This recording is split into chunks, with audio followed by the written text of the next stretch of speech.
what alarmed me from the other side of Lake Ontario is when he held the press conference and started talking about how this wasn't really Buffalo wasn't really a destination for players, the whole palm tree thing.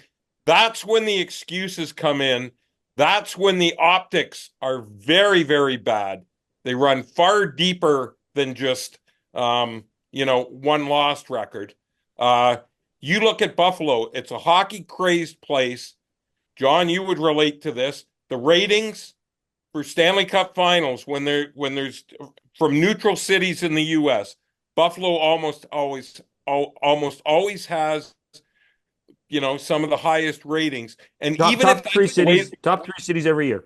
yeah, even if that, okay, even if free agents, it's difficult to get them. You cannot come out in public and say what he said. Um, just that look was, and I know So Mike jumped on that no problem. No immediately problem. I just, when I'm that just letting, happened. so I'm not Well, in that. that's got as much to do with support around him as Kevin himself. I mean, people have to guide him and Yeah, say, but you this is can't what you're say going to that. say. Nobody did that. I actually think that Mike Harrington's made a real point because it's been pretty obvious to me watching from afar and having been to a couple of games there this year is that until the football team's idle, one way or the other, whether winning the Super Bowl or getting eliminated, um, nothing's going to happen because Terry's not engaged with it. Terry's just not engaged.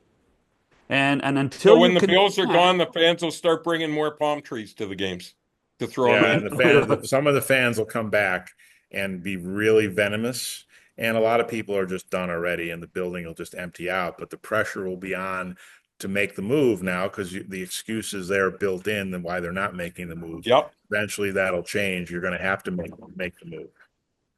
Harrington, who's in a more precarious spot, Vancouver or Buffalo? I know Vancouver's still got a chance to make the playoffs, but it is rather dramatic. No, there's no one in the league in a worse spot than the Buffalo Sabres.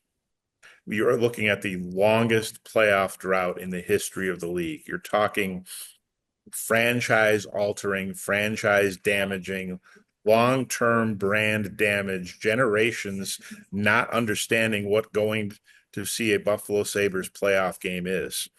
The Vancouver Canucks are in a blip. There'll be a turning point in franchise history, but they'll make a deal. They'll move on. They still have Quinn Hughes. They still have Thatcher Demko. They'll probably still have Elias Pettersson.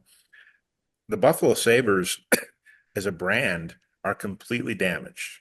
And I don't know how you fix that unless Terry Pagula wakes up and does something different. Why he does the same thing over and over again makes no sense to me until he hires a president of hockey operations and gets out of the way.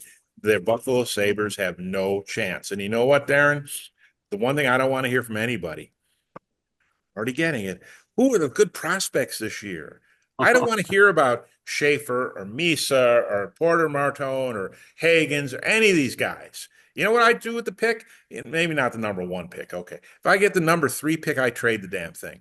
I call every team in the league, say, you give me two veteran players. Here's my number three pick. I'll dangle it. You take it off my hands because they can't wait for another 18-year-old to develop in 3 years. They don't have any time left. Their hourglass is empty. They're going to have 3,000 season ticket holders next year. They are in big trouble.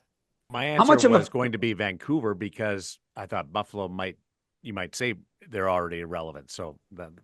But you answer Well, that question. you know, but yeah. I mean, they're how, irrelevant in the league. Yeah. how much of a factor in this, Mike, too, is because Sabre fans are smart hockey fans. People in Western New York understand the game. How much of a factor is that Ottawa, Montreal, and Detroit really seem to have gone in a different direction, and It's Sabre fans see that? it's a disaster. And the Sabres fixed Detroit. The Red Wings were down, blew a 5-3 lead in early December, lost in a shootout. Then Terry Pagula, people don't realize this, not Patrick Laine. Terry Pagula fixed the Montreal Canadiens, guys.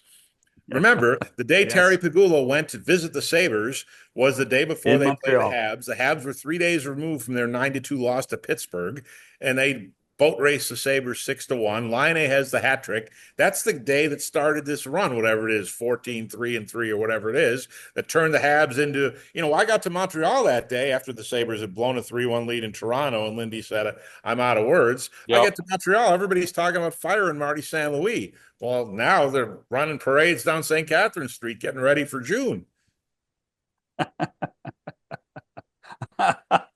On that note, we'll take a break and we'll come back with more of 100% Hockey with Mike Zeisberger and Mike Harrington with John Shannon and Darren Millard.